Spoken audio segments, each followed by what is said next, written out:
नमस्कार. रोखोकला आपलं स्वागत. प्रेक्षक मी डॉक्टर उदय निरगुडकर. मुंबई कोणाची याचा फैसला बरोबर 28 दिवसांनी होणार आहे. आजपासून बरोबर 28 दिवसांनी येत्या 21 फेब्रुवारीला मुंबई महानगरपालिकेची निवडणूक होते आहे. या निवडणुकीचा निकाल 23 फेब्रुवारीला जाहीर होणार आहे आणि मुंबईचा किंग कोण हे देखील त्याच दिवशी स्पष्ट होणार आहे. देशाची आर्थिक राजधानी आणि महाराष्ट्राची राजधानी असलेलं हे अत्यंत महत्त्वाचं शहर. या शहरावर आपली सत्ता असावी हे सगळ्याच राजकीय पक्षांचं स्वप्न असतं. त्यामुळे सगळ्यांनी जोरदार मोर्चेबांधणी सुरू केली आहे. गेल्या 20 वर्ष शिवसेना भाजपची इथं सत्ता आहे. मुंबई महापालिका म्हणजे शिवसेनेचा प्राणवायू. शिवसेनेला आर्थिक रसद पुरवणारी ही महानगरपालिका शिवसेना ताब्यात ठेवू शकेल का, हा प्रश्न निर्माण होण्याचं कारण म्हणजे शिवसेनेला विरोधकांकडून नव्हे, स्वपक्षीयांकडून नव्हे, तर मित्रपक्ष असलेल्या भाजपनंच कडवं आव्हान दिलंय. भ्रष्टाचार आणि माफियागिरीचे वारंवार आरोप भाजपकडून शिवसेनेवर होत आहेत. वरकरणी युतीची बोलणी सुरू आहेत. सगळंच आलबेल असल्यासारखं वाटतंय, पण जागा वाटपांच्या वाटाघाटीचं गुऱ्हाळ आज सुरू आहे. पण खरंच युती होईल का? विधानसभेप्रमाणे ऐनवेळी युती होत नसल्याचं जाहीर केलं जाईल का? दिल्ली आणि महाराष्ट्र काबीज केल्यानंतर भाजप मुंबई महानगरपालिकेच्या ऐतिहासिक वास्तूमध्ये स्वतःचं कमळ फुलवेल का? 37,000 कोटीचं बजेट असलेली ही महापालिका ताब्यात घेण्याचं भाजपचं स्वप्न साकार होईल का?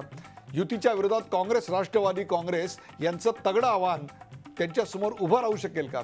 निवडणुकी आधीच बिघडलेली आघाडी शिवसेना भाजपचा मुकाबला करू शकेल का? डिड यू नो असा सवाल करत मुंबईत केलेल्या विकास कामांचे ढोल शिवसेनेकडून बडवले जात आहेत. शिवसेनेच्या या प्रचार मोहिमेवर मनसे आणि राष्ट्रवादी काँग्रेस यांच्याकडून जोरदार प्रतिहल्ला होतोय.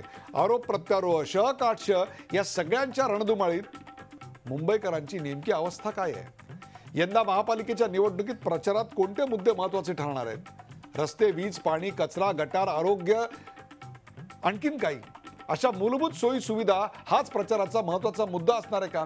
की नेहमीप्रमाणे नरेंद्र मोदी किंवा देवेंद्र फडणवीस सरकारच्या कामगिरीवरच मतं मागितली जातील, भावनेच्या आधारावर मतं मागितली जातील? या मुंबई महानगराच्या समस्या नेमक्या काय आहेत? त्या समस्या सोडवण्याची राजकीय इच्छाशक्ती खरंच आजच्या राजकारणामध्ये आहे का? आणि आंतरराष्ट्रीय दर्जाचं शहर म्हणजे मुंबईचं शांघाय वगैरे या दृष्टिकोनातून मुंबईचा खरोखरच विकास आता सुरू आहे का?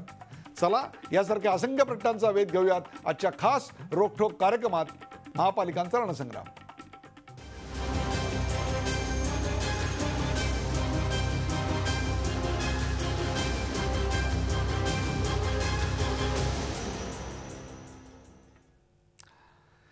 रोखोक रणसंग्राम.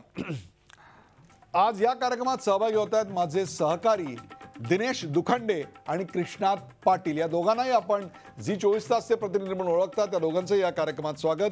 ज्येष्ठ पत्रकार संजीव शिवडेकर आपल्याबरोबर आहेत. संजीवजी, आपलंही स्वागत. आणि लोकमतचे वरिष्ठ सहाय्यक संपादक संदीप प्रधान हे देखील आपल्याबरोबर या कार्यक्रमात सहभागी होत आहेत. संदीपजी, आपलं या कार्यक्रमात स्वागत. सुरुवात संदीप प्रधान यांच्यापासून करूया. संदीप प्रधान यांचा मुंबई महानगरपालिकेचा जवळपास 2 दशकांचा अत्यंत जवळूनचा अभ्यास आहे.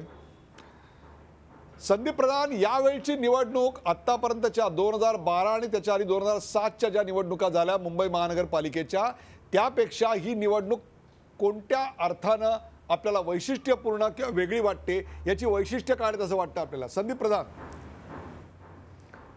नाही, याचं सगळ्यात मोठं वैशिष्ट्य आपल्याला हेच सांगता येईल की ज्याचा आपण मगाशी उल्लेख केलात तो हा की जो परंपरागत मित्र राहिलेला आहे, की जो अगदी आत्तापर्यंत 2 वर्षापर्यंत हातात हात घालून राहत होता किंवा पाठीपाठी येत होता, तो मित्रच आज कुठेतरी शिवसेनेला रोखण्यासाठी मैदानात सज्ज झालेला आहे. आणि हाच मला वाटतं यावेळेच्या निवडणुकीचा सगळ्यात मोठं वेगळंपण आहे यावेळेचं.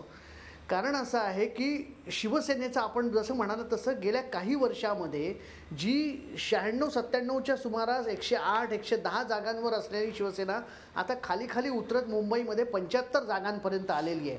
म्हणजे कुठेतरी एक शिवसेनेला घसरता आलेख हा महापालिकेतल्या जागांचा आहे. आणि अशावेळी राज्यातल्या सत्तेत दुय्यम भागीदार म्हणून सहभागी झालेली शिवसेना यावेळी भाजपकडून तिला आव्हान आहे. आणि त्यावेळी निश्चितच आता भाजप आपली पूर्ण शक्ती पणाला लावून ही निवडणूक आहे त्याच्यामध्ये शिवसेनेला च्या जागा कमी करून स्वतः 1 नंबरवर येऊ इच्छितोय. आणि हे मला असं वाटतं सगळ्यात मोठं आव्हान आहे. कारण मुंबई महापालिकेची सत्ता हा शिवसेनेचा प्राण आहे. आणि या शिवसेनेच्या प्राणावरच कुठेतरी जर हल्ला करण्याचा प्रयत्न भाजपकडून सुरू झालेला आहे.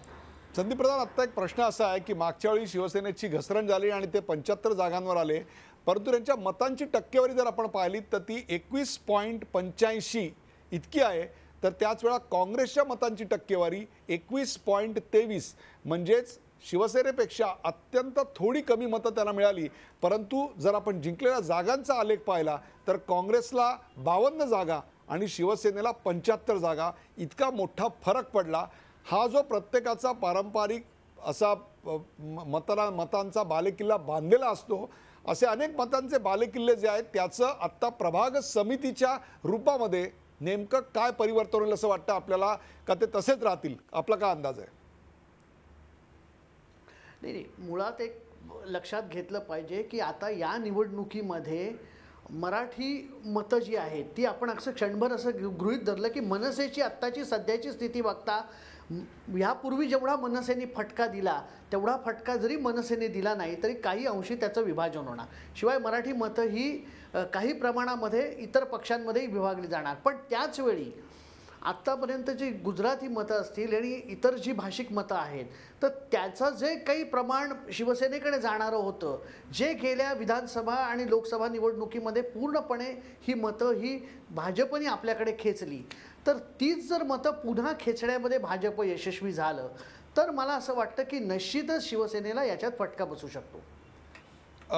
दिनेश दुखंडे, मागच्या वेळेला मनसेला जवळपास 20.67% इतकी मतं, म्हणजे एकूण जी मतं मिळाली त्यातल्या तिसऱ्या क्रमांकाची मतं मनसेला मिळाली होती. परंतु त्यांना जागा जर आपण पाहिल्या तर त्या जागा 28 मिळाल्या होत्या. म्हणजे याच्यापेक्षा थोडीफार जास्त मतं मिळून शिवसेना 75 जागांवर, काँग्रेस 52 जागांवर, तर मनसे 28 जागांवर होती. परंतु त्यावेळेला नरेंद्र मोदी हे तगडं आव्हान किंवा एक चेहरा म्हणून देवेंद्र फडणवीस समोर आलेले नव्हते.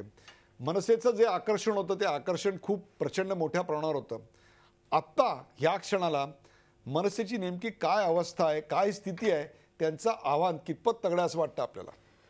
या निवडणुकीमध्ये तर मला वाटत नाही की मनसेची तितकीशी चांगली परिस्थिती आहे.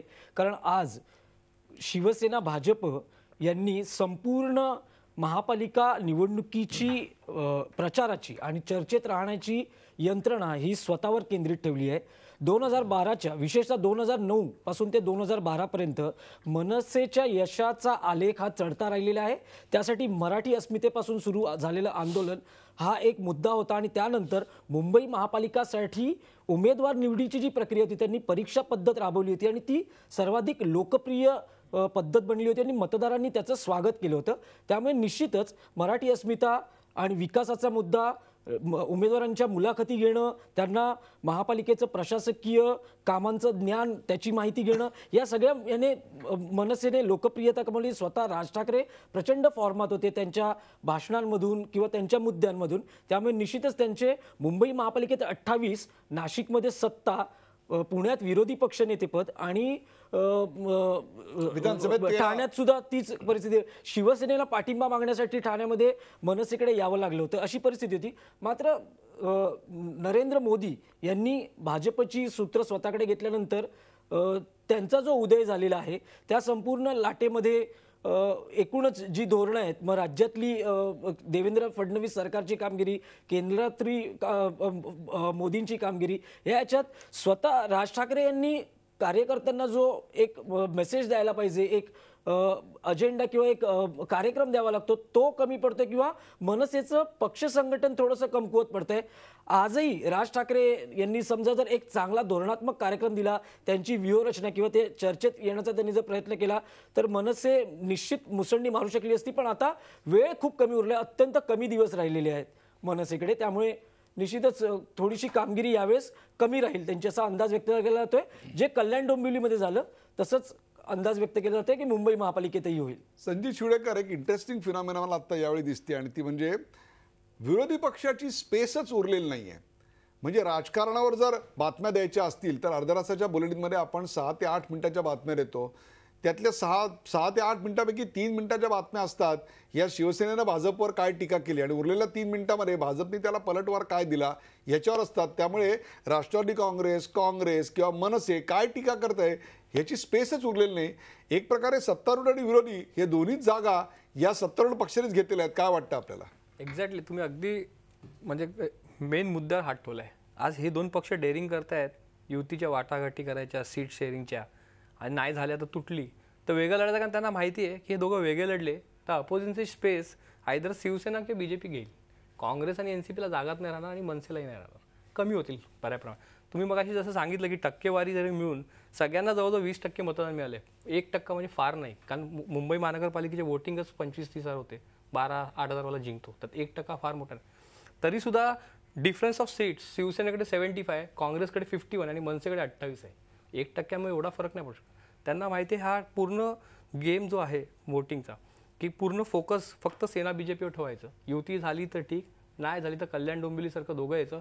इनफॅक्ट दोघं वेगळे लढून तर दोघांचे अंदाज सांगतात की आमचे 100 आहेत. तसं बघायला गेलं तर दोघांवर जर विश्वास ठेवला तर 180 घेऊन जातील दोघं, जर ह्यांच्या आकड्यांवर आपण विश्वास ठेवला तर. मी असं म्हणत नाही. आत्ताच्या परिस्थिती आहे. कृष्णात काय सांगाल आता या नवीन परिस्थितीमध्ये नरेंद्र मोदी सरकार, देवेंद्र फडणवीस यांची कामगिरी, एक प्रकारे सातत्यानं शिवसेनेची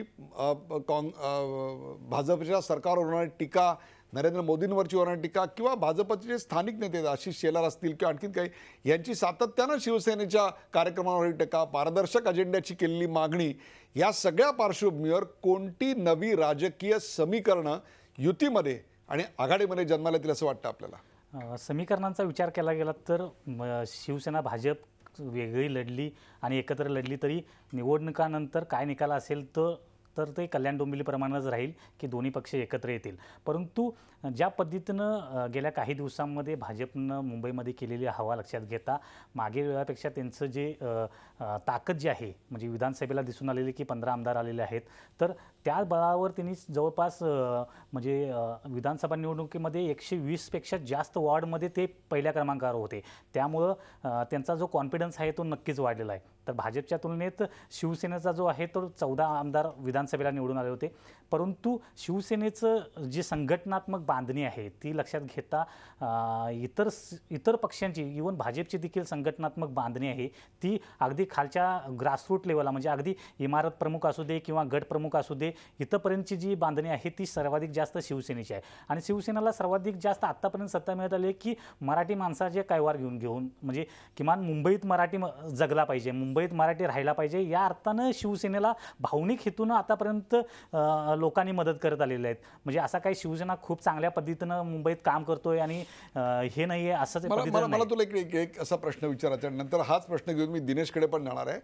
परवा मी मुख्यमंत्र्यांची मॅजेस्टिक गप्पांमध्ये मुलाखत घेतली तेव्हा मी त्यांना 2 प्रश्न विचारले. त्यातला एक प्रश्न होता तो म्हणजे शिवछत्रपतींच्या स्मारकाचं केलेलं भूमिपूजन, जलपूजन जे काय आपण म्हणाल ते, आणि त्याच्यानंतर मेट्रोच्या प्रकल्पासाठी गिरगावातले जे बाधित होते त्याच्यावर उत्तर देताना त्यांनी स्पष्टपणे सांगितलं की आम्ही मराठी माणसाची साथ सोडणार नाही, मराठी माणसाच्या संरक्षणासाठी आम्ही कटिबद्ध आहोत. म्हणजे एकीकडे शिवछत्रपतींच्या पुतळ्याच्या निमित्तानं आपला तो ठसा उमटवायचा आणि दुसरीकडे मराठी माणसाचा मुद्दा पण हातात घ्यायचा. कृष्णात, हे जे दोन्ही मुद्दे आहेत हे एक प्रकारे शिवसेनेच्या अजेंड्याचे गेल्या शिवसेनेच्या स्थापनेपासूनचे मुद्दे आहेत. मराठी माणसाच्या न्याय हक्कासाठी शिवसेना ही एक प्रकारे शिवाजी महाराजांची जोडलेली होती. त्यांच्या प्रत्येक सभेची सुरुवात ही महाराजांच्या पुतळ्याला हार घालून व्हायची. हे दोन्ही मुद्दे आता भाजप हायजॅक करताना दिसते. नक्कीच. आणि शिवसेना देखील ती मराठीचा मुद्दा हायजॅक होऊ दे, त्यांची टॅगलाईन होती की करून दाखवलं, आणि यावेळी त्यांची टॅगलाईन आहे की डीड यू नो, म्हणजे मराठीकडून चाललेला इंग्रजीचा प्रभाव. त्याचबरोबर आदित्य ठाकरेंचे नेहमी ट्विटरवर असणारे सगळे ट्विट जे आहेत ते आतापर्यंत एकही मराठी ट्विट कधी दिसलं नाही, संपूर्णपणे इंग्रजी ट्विट. त्याचबरोबर त्यांचे युवा नेते जे म्हणजे आदित्य ठाकरे जे आहेत त्यांचा जे कॉर्पोरेट कल्चर आणि त्याचबरोबर नाईट लाईफ साठीचं जे चाललेलं प्रयत्न, गच्चीवरचे रेस्टॉरंट सुरू करण्यासाठी सुरू झालेले प्रयत्न, असे जे दिसून येत आहेत ते प्रामुख्यानं मराठीपासून दूर जाणारे आणि कुठंतरी मराठीसाठी ज्या पद्धतीनं बाळासाहेबांनी काही मुद्दे घेतले होते त्या पद्धतीनं आत्ताचे नेते जे आहेत किंवा वरिष्ठ जे आहेत ते त्या पद्धतीनं घेताना दिसून येत नाही. त्याचा परिणाम जो आहे तो भाजपला मराठीचा मुद्दा जो हायजॅक करण्यासाठीचा उपयोग होताना दिसून येतोय. दिनेश, एकीकडे 80% समाजकारण, 20% राजकारण, अशा प्रकारची घोषणा होती, परंतु आता तर 100% राजकारणात शिवसेना आलेली दिसते की मला नवीन पिढी ही तशा स्वरूपाचा विचार करते आणि त्यात काही गैर आहे अशातलाही भाग नाही. परंतु ज्या कॉर्पोरेट कल्चरचा उल्लेख दिनेशनी केला ती एक काळाची अपरिहार्यता म्हणता येणार नाही का? मागे विधानसभा निवडणुका लढवताना आपल्याला सगळ्यांना माहिती आहे की कोणत्या प्रकारच्या आकड्याचा हट्ट धरण्यात आला आणि त्याच्यावरून ती युतीची बोलणी जी फिसकळत गेली ती नंतर सावरूच शकली नाही. यावेळी नेमकं काय होईल असं वाटतंय? तुम्ही अत्यंत महत्त्वाचा मुद्दा उपस्थित केला, कारण आता सध्या चर्चा ही फॉर्म्युल्यांचीच आहे. आपल्याला माहिती आहे की काँग्रेस, NCP, मनसे हे शिवसेनेचे महापालिकेतले विरोधी पक्ष आहेत. पण या विरोधी पक्षांपेक्षा शिवसेना आणि भाजपमध्ये अंतर्गत स्पर्धा जास्त आहे. कारण हे दोन्ही पक्ष मित्रपक्ष असले तरी स्वतःची कामगिरी मुंबई महापालिकेत कशी चांगली राहील आणि शिवसेनेला स्वतःची सत्ता टिकवायची आहे गेल्या 3 टर्मची, आणि भाजपला केंद्रात, महाराष्ट्रात, नंतर मुंबईमध्ये आपलं वर्चस्व सिद्ध करायचं आहे. आता काय होऊ शकतं तर मुंबई महापालिकेच्या निवडणुकीच्या निमित्ताने रोज एक वाक्य सांगितलं जातं आहे की मुख्यमंत्री देवेंद्र फडणवीस आणि शिवसेना पक्षप्रमुख उद्धव ठाकरे हे एकमेकांचे खूप चांगले मित्र आहेत. खाली काही चर्चा होईल, खाली काही फॉर्म्युले सांगितले जातील, किती वाटाघाटी होतील, तरी अंतिम निर्णय हे 2 नेतेच घेतील. आज खालच्या फळीत ही मानसिकता आहे का? जर आज आपण शिवसेना भाजपच्या 2 बैठका बघितल्या तर त्या भाजपच्या अंगणात झालेल्या आहेत. शिवसेनेला भाजपकडे यावं लागतं आहे चर्चेसाठी. म्हणजे मोठा भाऊ कोण आहे? भाजपा वरचढ होण्याचा प्रयत्न करते, शिवसेना जाते आहे. शिवसेनेतल्या स्थानिक कार्यकर्त्यांनाही नको आहे युती, भाजपतल्या नेत्यांना, दुसऱ्या फळीतल्या नेत्यांना किंवा कार्यकर्त्यांना नको आहे. दोन्ही पक्षांनी आपल्या स्वबळाची चाचपणी पूर्ण केली आहे. साधारण 4 महिन्यापूर्वी जो आकडा पुढे आला होता, जो अजूनही कायम आहे, शिवसेनेने 80 जागांपासून देण्याची तयारी दर्शवली, फार फार तर 90 जागांपर्यंत ते येऊ शकतात. भाजपने याआधीच 114 जागांची घोषणा केली आहे. आज ती पुन्हा एकदा घोषणा झालेली आहे. एक जो आकडा सांगितला जातोय की फार फार तर भाजप कार्यकर्त्यांचं मन राखण्याकरता 100च्या वर जागा म्हणजे 105 जागा आणि शिवसेना 122, असा एक समजा जर एकमुखाने फॉर्म्युला शेवटच्या क्षणाला नक्की झाला तर. पण तेही नाही, कदाचित आकड्यांवर यांचं एकमत होऊ शकेल, पण ज्या जागा आहेत, जे बालेकिल्ले आहेत, विशेषतः दादर, विलेपार्ले, मराठी माणसाचे जे बालेकिल्ले आहेत, जिथे भाजप आणि शिवसेना एकमेकांचे दावे हे करणार आणि त्याच्यावरून कदाचित हे फिसकटू शकतं. मला एक प्रश्न विचारायचा आहे की हाच तर कळीचा मुद्दा आहे की शिवसेनेचा कणा किंवा शिवसेनेचा जो मतदारसंघ आहे तो पारंपरिक हा मराठी मतदार आहे. Yes. आणि तो ज्या पॉकेट्समध्ये त्याच पॉकेट्सवर आत्ता भाजप आपल्याला लक्ष केंद्रित करताना दिसतंय. परवा मुख्यमंत्र्यांच्या मुलाखतीत सुद्धा त्यांनी स्पष्टपणे उल्लेख करताना सांगितलं की गिरगावमधल्या मराठी माणसाला की एकूणच मराठी माणसाला आम्ही वाऱ्यावर सोडणार नाही, आम्ही त्याच्या मागे ठामपणे उभं आहोत. मराठी माणूस जो आता एक प्रकारे अल्पसंख्याकाच्या दिशेने मुंबईत वाट करत चाललाय, त्याची मतं आता दोघांसाठी इतकी महत्वाची ठरत आहेत? अत्यंत निर्णायक मतं असणार आहेत. भाजपचं म्हणणं काय आहे की त्यांना जागा वाटपाची चर्चा सुरू आहे, जी सूत्रांकडून माहिती मिळते. भाजप असं म्हणते की आमची ताकद ही उपनगरांमध्ये जास्त वाढली आहे, त्यामुळे आम्हाला उपनगरांमध्ये वॉर्ड्स जास्त हवेत, कारण तिकडे गुजराती आणि उत्तर भारतीयांच्या मतांचं प्रमाण जास्त आहे. शिवसेनेने शहरांमध्ये त्यांची निवडणूक लढवावी किंवा त्यांचे वॉर्ड्स घ्यावेत, असंही एक जे ढोबळ. पण सगळ्यात महत्त्वाचं की मराठी माणसाला नेमकं काय हवं, कारण मराठी माणूस आपण भावनिक म्हणाला, त्यामुळे हाही एक मुद्दा आहे. जी अंडरकरंट जी चर्चा आहे त्यानुसार शिवसेना आणि मनसे यांचा एक कॉमन प्रतिस्पर्धी किंवा कॉमन राजकीय शत्रू आहे सध्या भाजप. कारण या दोन्ही पक्षांच्या नेत्यांचं म्हणणं आहे की भाजप हा राष्ट्रीय पक्ष आहे आणि भाजपचं राजकारण हे महाराष्ट्रात किंवा एकूणच देशात प्रादेशिक पक्षांना कमी करण्याचं किंवा संपवण्याचं आहे. तर कदाचित एक मतदार जी एक अंतर्गत चर्चा ऐकायला मिळते, जर कदाचित ही ऐतिहासिक निवडणूक ठरू शकते जर राज ठाकरे आणि उद्धव ठाकरे हे 2 बंधू एकमेकांचे राजकीय अहंकार बाजूला ठेवून एकत्र येणार असतील तर मराठी माणूस या दोघांच्या मागे उभा राहू शकतो, ताकद देऊ शकतो. एक वेगळं समीकरण आपल्याला महापालिका निवडणुकीत बघायला मिळू शकतं. संदीप प्रधान याची शक्यता आपल्याला कितपत वाटते की भारतीय जनता पक्षाचं कमळ हे मराठी माणसांच्या पॉकेट्समध्ये फुलण्यापासून वाचवण्याकरता दोन्ही बंधू एकमेकांचे राजकीय अहंकार विसरून आणि आतापर्यंतचे वेगवेगळे झाले राजकीय प्रवाह विसरून एकत्र यायची कितपत शक्यता असं वाटतं आपल्याला? संदीप प्रधान. नाही, आपण मगाचपासून जे म्हणालात की शिवसेनेची वोट बँक खेचण्याचा भाजपचा प्रयत्न करते का, तर मागच्या वेळी भाजपने घोषणाच अशी दिली की छत्रपतींचा आशीर्वाद चलो चले मोदी के साथ. म्हणजे ज्या शिवछत्रपतींच्या नावानं शिवसेना गेली 40 वर्ष महाराष्ट्रामध्ये राजकारण करते, त्या शिवसेनेकडून छत्रपती आपल्याकडे खेचून घेण्याचा प्रयत्न, त्यांची ती प्रतिमा, त्यांचं जे काही महाराष्ट्राशी जोडलेलं नातं आहे, प्रत्येक महाराष्ट्रातल्या माणसाच्या मनामध्ये जे छत्रपतींबद्दल जो आदर आहे, तर तो सगळा आपल्याकडे तो वारसा खेचण्याचा कुठेतरी प्रयत्न भाजपने केला आहे. आणि मला असं वाटतं की निश्चितच भाजपच्या नेत्यांना असा विश्वास वाटतो की या शहरामधले गुजराती असतील, राजस्थानी असतील, उत्तर भारतीय असतील, बिहारी असतील, ही मतं कुठंतरी शिवसेनेकडे जाणार नाहीत. आणि त्याच्या व्यतिरिक्त मग जर खेचायची झाली मतं तर मराठी मत खेचायचे आहेत. आणि आपण म्हणालात तसं की मराठी मतं ही हा शिवसेनेचा आधार आहे, मनसेचा आधार आहे.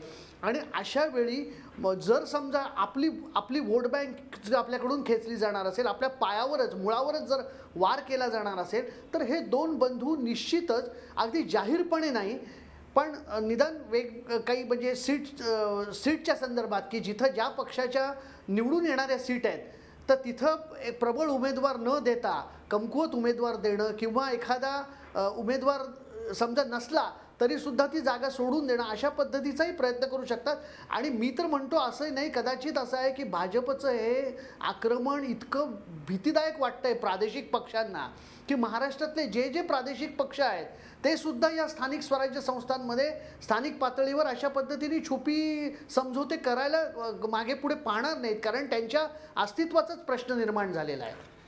आता या ठिकाणी आणखीन एक महत्त्वाचा मुद्दा आहे, तो म्हणजे वारंवार भारतीय जनता पक्षाकडून एका गोष्टीची मागणी केली जाते, ती म्हणजे पारदर्शक कारभाराची ग्वाही द्या. संदीप प्रधान, पारदर्शक कारभाराची ग्वाही म्हणजे काय हे तुमच्याकडून ऐकूया का? ब्रेक नंतर कुठे जाऊ नका, पाहत राहा जी24 तास. आपण पाहताय मुंबई महापालिकेचा रणसंग्राम.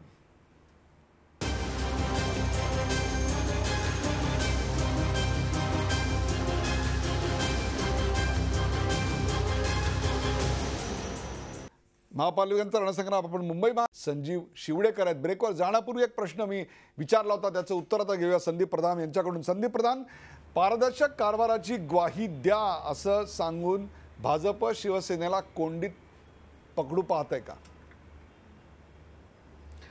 नाही, मला काय वाटतं की भाजपनी हा जो मुंबई महापालिकेतल्या माफिया राजचा जो मुद्दा उपस्थित केला आहे तो मला असं वाटतं तो उपस्थित करण्याची वेळ जी आहे ती थोडीशी त्यांची जी चुकलेली आहे. म्हणजे जर समजा त्यांना खरोखर मुंबई महापालिकेतलं माफिया राज संपवायचं आहे तर सरकार त्यांचं होतं ते ह्याची खरोखर वेळेपूर्वीच इन्क्वायरी जाहीर करू शकले असते. महापालिकेतलं माफिया राज म्हणजे असं आहे की तिथं वेगवेगळ्या कंत्राटांचे वेगवेगळ्या कंत्राटदारांचे कार्टेल्स आहेत आणि त्या एका कार्टेलमधल्या लोकांनी कंत्राट भरलं की दुसरे कंत्राटदार आहेत ते कंत्राट हाणून पाडण्यासाठी प्रयत्न करतात आणि मग त्यामध्ये काही विशिष्ट कामांची विशिष्ट कार्टेल्सनंच कामं द्यायची अशा पद्धतीची मोनोपॉली तयार झाली. त्यामुळे परवाच्या दिवशी जी काही बैठक झाली आणि त्याची जी वृत्त आलेली आहे त्याच्यात असं म्हटलं आहे भाजपनी की ही मोनोपॉली तुम्ही तोडा. ही मागणी बरोबर आहे, हीच योग्य आहे, याची चौकशी व्हायला पाहिजे अशा पद्धतीची सुद्धा मागणी भाजपनी केलेली आहे. त्यांना तर असं वाटतंय भाजपला की ह्याची SIT चौकशी किंवा अन्य एखादी चौकशी व्हावी आणि जेणेकरून एक शिवसेनेवर दबाव. पण मला असं वाटतं की ही सगळी जी आहे ती स्वतंत्रपणे लढण्याच्या प्रचाराची तयारी आहे. म्हणजे भाजप या निवडणुकीमध्ये महापालिकेतल्या भ्रष्टाचाराचा मुद्दा घेऊन उतरणार आहे, त्या मुद्द्यावर शिवसेनेची कोंडी करणार आहे आणि त्याला उत्तर देण्यासाठीच म्हणून शिवसेनेने डिड यू नो हे कॅम्पेन केलेलं आहे की जेणेकरून आम्ही काय करून दाखवलंय हे शिवसेना सांगणार आहे. त्यामुळे कुठेतरी हा जो प्रकार आहे हा एक प्रकारे आपण म्हटलं तरी म्हणजे नुरा कुस्तीचाच प्रकार आहे असं म्हटलं पाहिजे. दुसरं असं की जो पक्ष मुंबईसारख्या मोठ्या महापालिकेत माफिया राज चालवतो तो पक्ष राज्यातल्या सत्तेमध्ये भाजपला कसा काय चालतो हा सुद्धा एक प्रश्न भाजपने उत्तर देण्याचा आहे. बरं, दुसरं असं की पारदर्शकतेचा मुद्दा आहे तर आज आपल्याला लक्षात घेतलं पाहिजे की खडसेंच्या प्रकरणामध्ये कोर्टाने कान सरकारचे उपटलेले आहेत की चौकशी सुरू आहे ते बाजूला ठेवा, तुम्ही याबाबत गुन्हा का नाही दाखल केला. मग खडसेंच्या प्रकरणामध्ये हीच पारदर्शकता भाजपने का दाखवली नाही हा सुद्धा मुद्दा उपस्थित होतो. त्यामुळे मला असं वाटतं की या निमित्ताने परस्परांवर चिखलफेक फक्त केली जाणार आहे आणि कुणी काय मुद्द्यावर निवडणूक लढवायचे हे अगोदरच ठरलेलं आहे. भाजपचा मुद्दा भ्रष्टाचाराचा आहे आणि आम्ही काय करून दाखवलं ते डिड यू नो ह्या कॅम्पेनमधून आपल्याला दिसणार आहे. एक वेगळा आणखीन मुद्दा संजीव शिवडेकर इकडे येतो, म्हणजे सातत्यानं गेले काही महिने आपण पाहतोय की मोदी सरकारवरच्या टीकेची एकही संधी शिवसेना पक्षप्रमुख किंवा सामन्याच्या अग्रलेखातनं आपल्याला घेताना दिसतात. प्रत्येक वेळी टीकेचा असूड ओढला जातोय. कुठेतरी प्रचारात जर दोघं एकत्र उभे राहिले तर ही एक अडचण नाही का होणार? ॲक्च्युली सीट शेअरिंगपेक्षा हाच मुद्दा कळीचा असणार आहे आणि तिकडेच सगळं ते बोलतं. जेव्हा बोललं होतं की उद्धव ठाकरे आणि सीएम बोलतील, ह्याचं कारणच आहे ते त्यांच्याकडनं आश्वासन मागतील. एक तर उद्धव ठाकरे कंटिन्युअसली मोदींच्या विरुद्ध बोलत आहेत नोट डिमॉनिटायझेशनवर. मग आता महानगरपालिकेच्या प्रचारात बोलणार का? जर बोलले आणि जर अलायन्स केली तर बीजेपीचे नेते स्टेजवर बसून गपचूप ऐकणार आहेत का? आणि जर त्याच्यामुळे जे हे उद्धव ठाकरे आणि सीएम बोलणार त्यात हा मुद्दा नक्की असणार. कारण की तुम्ही मोदीवर बोलू नका, नाही तर आम्हाला युती करणं कठीण होईल. आणि म्हणून ते वारंवार बोलतात. जर एवढंच होतं, ह्या दोघांवरच होतं, ते बाकीच्यांनी वेळ why they are wasting criminal hours रोज बैठका घेऊन. मुख्यमंत्र्यांनी उद्धव ठाकरे एक दिवस वेळ काढावा पूर्ण 24 तास आणि फायनल करून टाकावं. दिनेश दुकाने, भाजपला शिवसेनेची युती हवी आहे का शिवसेना आता भाजपला जड झाले? नेमकं काय आत्ता होतंय? सर, बघायला गेलं तर 25 वर्षापूर्वी जेव्हा युती झाली दोन्ही पक्षांमध्ये, त्यावेळेस हे दोन्ही एकमेकांचे नैसर्गिक मित्रपक्ष होते. हिंदुत्व या मुद्द्यावर या दोन पक्षांची युती झाली. पण आज तशी परिस्थिती खरंच राहिली आहे का? गेल्या विधानसभा निवडणुकीनंतर सगळं चित्र शिवसेना भाजपमध्ये नेमकं काय आहे, त्यांच्यातली स्पर्धा, त्यांच्यातले आरोप प्रत्यारोप हे संपूर्ण महाराष्ट्राने बघितलेलं आहे.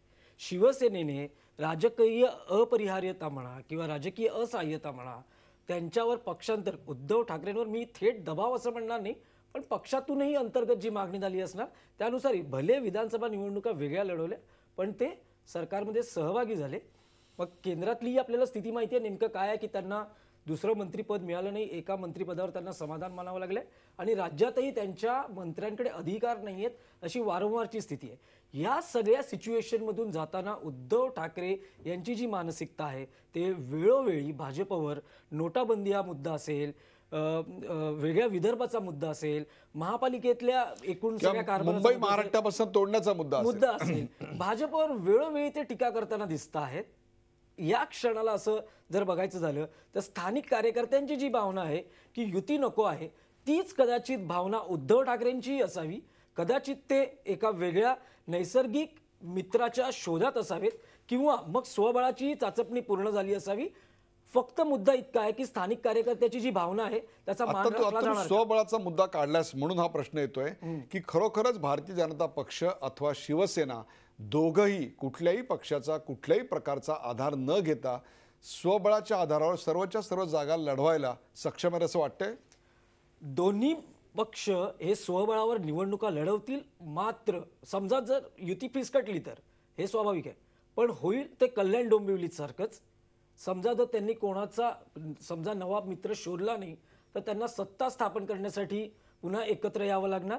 एक अंदाज जो व्यक्त केला जातोय, समजा दोन्ही पक्ष एकत्र लढले किंवा विरोधात लढले, 150 ते 160च्या आसपास त्यांच्या जागा येतील असा एक अंदाज व्यक्त केला जातोय. फक्त त्यावेळेस एकत्र येण्यासाठी महापौर पदाचा काय फॉर्म्युला असेल, स्टँडिंग कोणाकडे किती वर्ष राहील, अशी काही राजकीय समीकरणं ठरली जाऊ शकतात. मात्र या दोन्ही पक्षांना सध्या युती झाली नाही तर एक पक्ष खुणावतोय, तो म्हणजे मनसे आहे.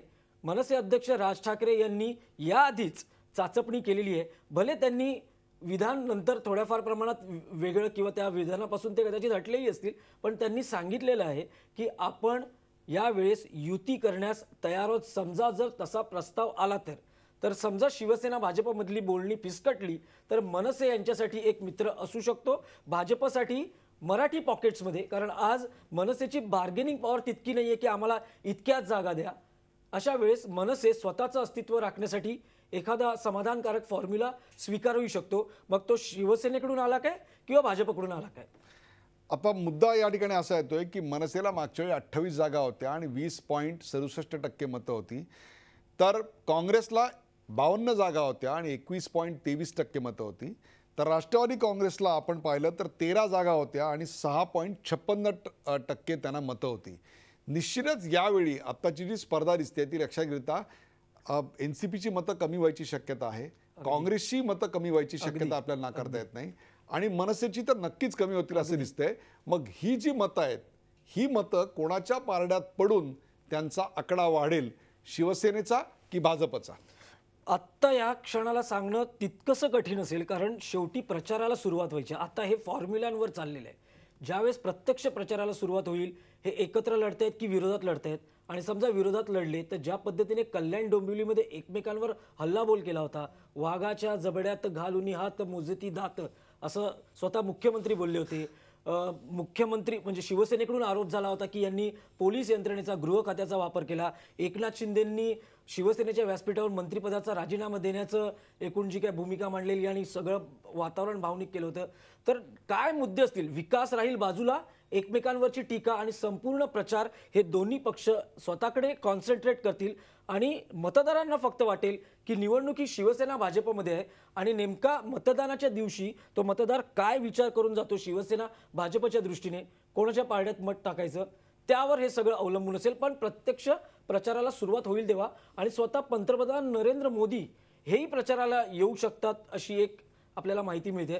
त्यामुळे प्रचार कसा जाईल त्यावर सगळं अवलंबून असेल. कृष्णा, 227 जागांपैकी जवळपास 35 ते 40 जागा ह्या मुस्लिम मतबहुल आहेत, ज्या ठिकाणी निर्णायक मतं जी आहेत ती मुस्लिम समाजाची आहेत. आता पारंपरिकपणे ही जी सगळी मतं होती ही काँग्रेसकडे, त्यानंतर पर्यायानं राष्ट्रवादी काँग्रेसकडे आणि आता त्या दोघातला एक भागीदार निर्माण झाला आहे, तो म्हणजे MIM. औरंगाबादच्या यशानंतर मुंबईमध्ये चंचू प्रवेश करायला किंवा मुंबईमध्ये पाय रोवायला ते अत्यंत उत्सुक आहेत. आज त्यांचा मुंबईत एक आमदार देखील निवडून आला आणि तोही मधू चव्हाणसारख्या भारतीय जनता पक्षाच्या एका तगड्या उमेदवाराचा पराभव करून. MIMचा या निवडणुकीत काय प्रभाव पडेल असं वाटतं आपल्याला? त्यांची एकूणच दिशा आणि भूमिका काय असणार आहे? नक्कीच MIMचा फरक पडेल, कारण विधानसभेनंतर आपणाला मुंबईतला त्यांचा जो चंचू प्रवेश आहे तो झालेला आहे आणि महापालिका निवडणूक आणि ही तर त्यांच्यासाठी आणखी एक मोठी संधी आहे आणि त्या दृष्टीनं जी तयारी सुरू आहे, कारण नागपाड्यात झालेली जी एक आठवड्यापूर्वीची सभा जी होती ती अत्यंत चांगल्या पद्धतीनं त्यांना चांगला रिस्पॉन्स मिळालेला आहे. याचा परिणाम जो आहे MIM जितका वाढत जाईल तितक्या प्रमाणात जे सपा जो आहे समाजवादी पक्ष जेव्हा मुंबईत आहे तो केवळ मुस्लिम वोट बँकेवर उभा आहे.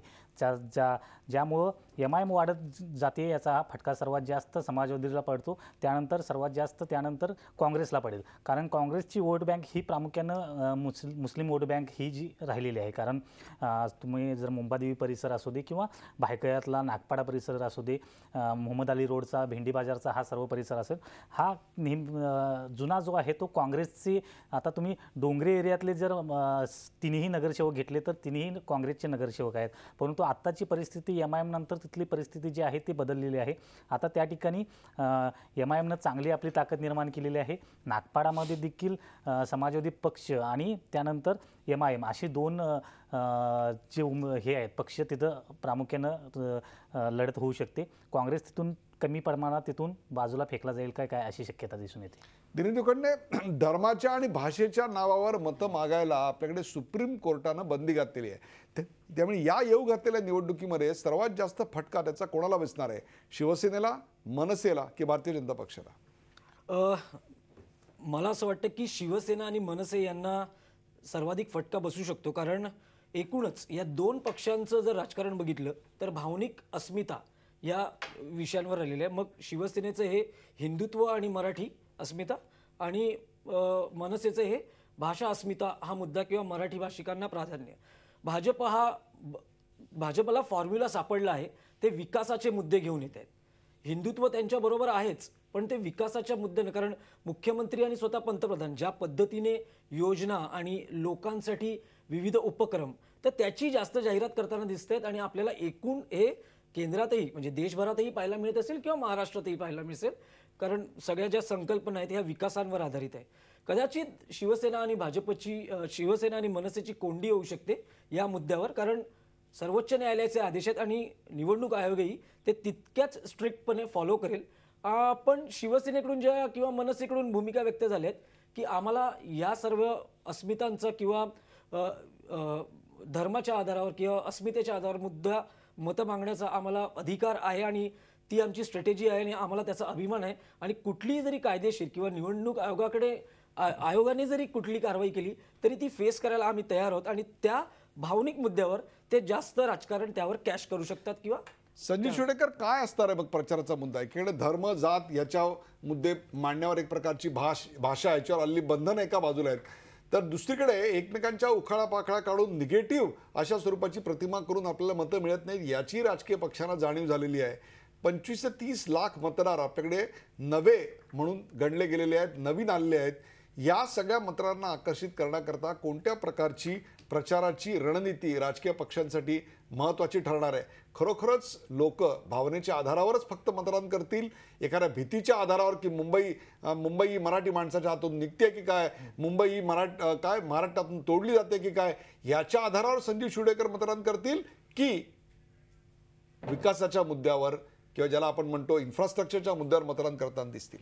जर मागच्या 3 वर्षाचा जर आपण कार्यक्रम बघितला, राजकीय पक्ष आमदार यांना वेळ कसं लागलं, सेल्फी पॉईंट काढा, ह्याचं इंडिकेशन काय, किंवा ब्रिज बांधतोय, पेंग्विन, हे जर राजकीय पक्षांचा जर कार्यक्रम बघितला तर ह्याच्यात एक सिद्ध होतं आहे की हे आता जातीवर बोलत नाही, धर्मावर बोलत नाही. ह्यांना माहिती आहे निवडणूक आता हळूहळू काळ बदलतोय. तुम्हाला कार्यकर्ता झेंडा घेऊन रोज नाही दिसत निवडणुकीच्या 10 दिवस अगोदर वगैरे. त्यामुळे जे काय निवडणूक लढली जाईल म्हणजे कॉम्पोजिट ऑफ सगळं असेल, पण मेजर चंक जो असेल तो इन्फ्रास्ट्रक्चरवरच राहील. कारण मुंबईकर काय, ठाणे काय, पुण्यातली लोक काय, नाशिक हे त्रस्त आहेत, गाडी रस्त्यावर किती वेळ अडकते. म्हणून तर एवढे फटाफट MMRDची कामं, घोडबंदर जॉईन करणार, हा ब्रिज, नागपूर हायवे, हे काय आहे? आता कोण तुम्हाला मंदिर बांधताना दिसत नाही.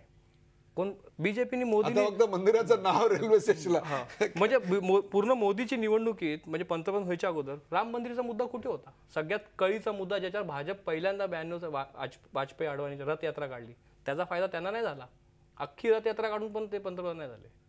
पण मोदींनी कुठेही नाव न घेता राम मंदिरचं 300 पेक्षा जास्त खासदारांनी. उदय सर, तुम्ही खूप महत्त्वाचा मुद्दा काढलाय की विकासाचा मुद्दा असेल की मुंबई महाराष्ट्रापासून तोडण्याचा. तर मला असं वाटतं की शिवसेना आणि मनसे कदाचित मुंबई महाराष्ट्रापासून तोडण्याचा हा मुद्दा हायलाईट करू शकेल. कारण केंद्रात आणि राज्यात भाजपची सत्ता आहे आणि नागपूर अधिवेशनाच्या वेळेस तुम्ही बघितलं असेल की मुख्यमंत्र्यांनी एक विधान केलं होतं की ज्यांना आमच्या विकासाचं विजन मान्य असेल त्यांच्याशी आम्ही युती करू. त्यातून त्या विधानावर उद्धव ठाकरेंची रिॲक्शन आलेली की समजा जर मुंबईकडे कोणी वाकडे डोळे करणार की भावनिक अस्मितेच्या मुद्द्यावर मुंबई महाराष्ट्रापासून तोडली जाईल की काय, अशी एक भीती दाखवून कदाचित शिवसेना मनसेसारखे पक्ष जी त्यांची पारंपरिक वोट बँक आहे मराठी आणि मुंबई हा सगळ्यांच्या जिव्हाळ्याचा विषय, भाजप विकासाचा मुद्दा एक करू शेवटचा शकते. मुद्दा चर्चेला मी घेतोय आणि तो घेऊन जातोय संदीप प्रधान यांच्याकडे. संदीप प्रधान, देवेंद्र फडणवीस सरकारला आता 2.25 वर्ष होत आहेत, तर नरेंद्र मोदी सरकारला जवळपास 2.25 वर्षाचा कालावधी होतोय आणि त्यावेळेला होणाऱ्या या 10 महानगरपालिकांच्या निवडणुका आणि त्याचबरोबर जिल्हा परिषदांच्या निवडणुका आहेत. म्हणजेच 288 पैकी 246 विधानसभा जागांवरचे मतदार आता निवडणुकीला उतरत आहेत. एक प्रकारे देवेंद्र फडणवीस सरकारवरची प्रतिक्रिया, कॉमेंट याच्यातनं उमटेल असं वाटतंय का? स्थानिक मुद्द्यात इतकेच राज्य सरकारवरची कॉमेंट याच्यात आम्हाला दिसणार आहे का? कोणाला जास्त महत्व आहे, स्थानिक मुद्दे का राज्य सरकारचं प्रशासन? कारण विधानसभा निवडणुका आणि ह्या निवडणुका याच्यामध्ये जे अंतर आहे ते लक्षात घेताना जेव्हा जेव्हा या निवडणुका झालेल्या आहेत तेव्हा याचं वर्णन हे मिनी विधानसभा निवडणुका किंवा राज्य सरकार आणि केंद्र सरकारच्या कामगिरीवरचं एकूणच लोकांचं मत असंच त्याचं वर्णन कायम केलं गेलेलं आहे. आणि त्यामुळे मला वाटतं यावेळीला सुद्धा भाजप हा नरेंद्र मोदी यांची प्रतिमा आणि देवेंद्र फडणवीस सरकारचं काम याचा आधार घेऊनच या निवडणुकीमध्ये मतं मागण्याचा प्रयत्न करणार आहे. आणि निश्चितच आपल्याला हे मान्य करावं लागेल की आजही इथल्या मध्यमवर्गीय आपल्या ह्या शहरांमधला जो मध्यम वर्ग आहे, उच्च मध्यम वर्ग आहे, मराठी माणसंसुद्धा आहेत, ते यांच्यावरती सुद्धा आजही नरेंद्र मोदी यांची जादू निश्चितच टिकून आहे, हे आपल्याला मान्य करावं लागेल. आणि ह्या सरकारने गेल्या काही महिन्यांमध्ये घेतलेले निर्णय आहेत त्याचा त्यांना निश्चितच फायदा होईल. आणि त्याचाच काउंटर करण्यासाठी मला असं वाटतं आणि त्याला जोड ही भाजपकडून भ्रष्टाचार जो महापालिकेचा आहे त्याचा प्रचाराची दिली जाईल. आणि याला काउंटर करण्यासाठी आत्ता मगाशी जसं दिनेश आणि आपण स्वतः म्हणालात तसं की एखादा भावनिक मुद्दा काढून त्याला काउंटर करणं की मुंबई महाराष्ट्रापासून वेगळी करण्याचा प्रयत्न चालू आहे आणि मुंबईतून मराठी माणसाला पूर्णपणे हद्दपार करण्याचा प्रयत्न आहे, अशा पद्धतीचा प्रचार करून शिवसेना ही कुठेतरी भावनिक मुद्द्याकडे निवडणूक नेण्याचा प्रयत्न करेल. आणि मला असं वाटतं की हेच आपल्याला प्रचारातलं एक चित्र येत्या काही दिवसात पाहायला मिळेल असं मला वाटतं. प्रेक्षक, मुंबई महापालिकेचा रणसंग्राम या विषयावरची रंगलेली ही राजकीय चर्चा आपण पाहिली. कालपर्यंत परंपरागत मित्र असलेले, हातात हात घालून जाणारे शिवसेनेच्या मागोमाग फिरणारा भारतीय जनता पक्ष आता शिवसेनेच्या विरोधात उभा ठाकलाय, किंबहुना शिवसेनेला जड झालाय. हेच यंदाच्या मुंबई महापालिका निवडणुकीचं वैशिष्ट्य आहे. संदीप प्रधान यांनी ते आपल्याला स्पष्ट करून सांगितलं. गेल्या 20 वर्षात शिवसेना नगरसेवकांचं बळ 100 वरून घसरून 70-75च्या घरात आलंय. त्यामुळे शिवसेनेचा प्राण असलेली मुंबई महानगरपालिका ताब्यात घेण्याकरता भाजपनं आता पूर्ण शक्ती पणाला लावली आहे, असं देखील त्यांनी सांगितलं. गेल्या वेळी फॉर्मात असलेले राज ठाकरे आणि त्यांच्या मनसेची अवस्था आता तितकीशी चांगली नाही. कार्यकर्त्यांना कार्यक्रम देण्यामध्ये किंवा पक्षाची संघटना बांधण्यामध्ये राज ठाकरे 100% कमी पडले आहेत. याच्याकडे दिनेश दुखंडे यांनी लक्ष वेधलं. शिवसेनेचा मराठीचा मुद्दा भाजपनं हायजॅक केलाय किंवा करून दाखवलं म्हणणारी शिवसेना आता करून दाखवलं याच्यावरून डिड यू नो अशा इंग्रजी मोहिमा राबवते. शिवसेनेची ही धोरणच मराठी माणसापासून दूर जाणारे आहेत, असा टोला कृष्णात पाटील यांनी लगावला. शिवसेनेच्या हक्काच्या मतांवरच भाजप लक्ष केंद्रित करत आहे. त्यामुळे प्रादेशिक पक्षांना संपवण्याचं राजकारण भाजप करत आहे. भाजपचा हा धोका थोपवण्यासाठी उद्धव आणि राज हे दोघे बंधू कदाचित एकत्र येऊ शकतात, अशी शक्यता दिनेश दुखंडे यांनी बोलून दाखवली. तर भाजपचं आक्रमण रोखण्यासाठी छुपे समझोते होऊ शकतात, असं त्याला अनुमोदन एक प्रकारे संदीप प्रधान यांनी दिलं. युती झाली अथवा किंवा नाही झाली तरी कल्याण डोंबिवलीप्रमाणे शिवसेना भाजप सत्तेसाठी एकत्र येऊ शकतात, अशी यावेळीची चर्चा झालेली आहे. तसं मत संजीव शिवडेकर यांनी देखील मांडलेलं आहे. प्रेक्षको, मुंबई महापालिकेच्या निकालाकडे अख्ख्या देशाचं लक्ष असतं. केंद्रात आणि राज्यात सत्ता मिळणाऱ्या भाजपला मुंबई काबीज करून सत्तेचं एक प्रकारे दिल्लीपासून गल्लीपर्यंतचं वर्तुळ पूर्ण करायचंय. पण भाजपच्या या घोडदौडीत मुख्य अडथळा आहे तो शिवसेना नावाच्या मित्र पक्षाचा. भाजपचा विजयरथ शिवसेना रोखणार की शिवसेनेचं गंडस्थळ फोडून भाजप मुंबई महानगरपालिका काबीज करणार? मित्रांमधल्या या महाभारताचा निकाल काय लागणार आहे? लहान भाऊ कोण आणि मोठा भाऊ कोण? का पुन्हा एकत्र येऊन सत्तेचं गणित नव्यानं सोडवणार आहेत? या सगळ्या प्रश्नांच्या उत्तरासाठी केवळ आता 28 दिवस उरलेत. मुंबई महापालिकेतली ही दंगल इंटरेस्टिंग होते, एवढं मात्र नक्की. या दंगलीचा सगळा लेखाजोखा तुमच्यासमोर मांडण्यासाठी जे तज्ज्ञ बोलले होते त्यांच्या मार्गदर्शनाबद्दल आभार. ताज्या बातम्यांसाठी पाहत राहा झी 24 तास. रहा एक पाऊल पुढे.